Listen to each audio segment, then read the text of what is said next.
यार कभी सपने में भी नहीं सोचा था मैंने कि मुझे तेरी याद भी आ सकती है। हर सुबह हर शाम और सोने से पहले भी तेरी याद सता सकती है। तेरे बिना ये सुबह ना आजकल बड़ी अजीब सी लगती है। पता ही नहीं चलता कब शुरू और कब ख़त्म हो जाती है। पहले कभी लगा नहीं था कि ऐसा भी कुछ होगा एक दिन, पर यार तेरी याद बहुत आती है। याद है क्या तुम्हें? उस वक्त सुबह जल्दी उठा करते थे हम, भागकर अपनी स्कूल बस जो पकड़ा करते थे हम। जल्दी जाने का कुछ खास शौक था नहीं हमें, बस वो दिया हुआ होमवर्क कल का जो पूरा करना होता था हमें। पर फिर भी लेट पहुंचा करते थे हम, और फिर मुन्ना सर की डांट सुना करते थे हम। याद है क्या तुम्हें?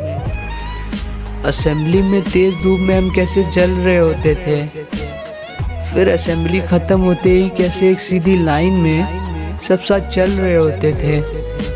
फिर वहीं से फर्स्ट पीरियड की शुरुआत हुआ करती थी, और वहीं से लंच खाने की वो प्रक्रिया भी शुरू होती थी। किसी एक के टिफिन की खाने की खुशबू जो पूरे क्लास में महक जाती थी, और जैसे ही शहबाज का हाथ टिफिन में जाया करता था, एक ही झटके में पूरा टिफिन साफ हो जाया करता था।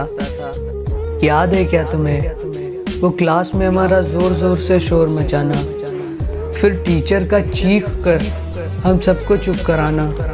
खैर छोड़ो, उसके बाद आता था हमारा वो लंच ब्रेक।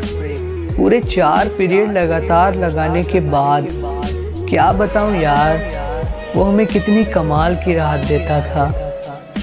लंच तो वैसे पहले ही ख़त्म हो जाया करता था हमारा। कड़ी धूप और ये बारिश भी हमें कहाँ खेलने से रोकती थी तब।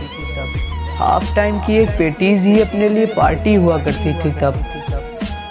हम पूरा दिन कुछ ना कुछ करते ही रहते थे, कॉरिडोर में भागते और यूं ही शोर मचाते, पर ज़रा सी भी तब हमें थकान होती ही नहीं थी। स्कूल वॉशरूम की अपनी अलग ही यादें हैं ना।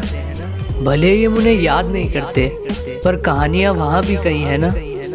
असेंबली से बचने के लिए सारा झुंड वहीं छुप जाता था। एग्जाम टाइम पे चीटिंग के लिए सारी मीटिंग उधर ही फिक्स हुआ करती थी ना। गेम पीरियड के बाद हाथ मुंह धोने आते थे, पर एक दूसरे को नहलाना भी तो जरूरी होता था ना।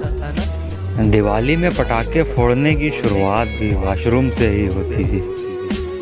स्कूल में टाइम पास करने की इससे अच्छी जगह और कहीं होती ही नहीं थी। वॉशरूम जाने के बहाने ही हम पूरा स्कूल घूम के आते थे। इस तरह से पता भी नहीं चलता था कि किस तरह हमारा पूरा दिन गुजर जाता था। कभी क्लास में बैठकर तो कभी पनिशमेंट में बाहर निकलकर। यार उस वक्त हमें कितना मज़ा आता था। बस अब आखिर में उस आखिरी बेल का हम सभी को इंतजार रहता था, जिसके बजते ही सारे के सारे ऐसे भागते थे जैसे मानो कई सालों के बाद आज़ाद हुए हों। हेलमेट ना लाने पर एक बार फिर मुन्ना सर से सामना हो जाता था, और उस स्कूल के लास्ट टाइम में भी मुन्ना सर से डांट सुनना पड़ता था। खैर कभी सपने में भी नहीं सोचा था यार कि स्कूल की भी याद आ सकती है, और याद के साथ साथ ये हमें कभी इस तरह से रुला सकती है।